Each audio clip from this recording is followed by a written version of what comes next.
You're facing a decision and don't know radio or infrared-based touch probes. Today, I'll give you reasons for choosing either a radio or an infrared touch probe.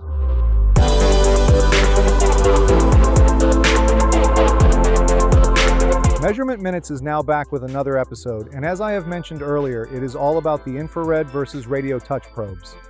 And to help make your decision a little easier for you, why don't we just start with the infrared touch probe? With infrared, we have a faster transmission, are able to control up to 2 devices with just 1 receiver, and do not need to pair the probe. That means I just put my probe in the machine, and with line of sight to the receiver, I can get started right away. And on top of that, it is a little cheaper to buy. To make the whole direct line of sight thing a bit clearer for you, here's a quick example. Now we can clearly see that the probe actually has a connection to the receiver.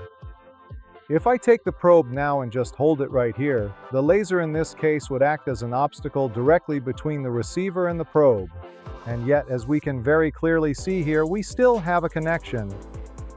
That is because the reflections inside of the machine naturally give us certain advantages, which redirect the light, so to speak. However, if I take the probe out of the machine now and simply hold it behind the machine, we can see that the line of sight connection is lost, and the receiver is now searching for the probe.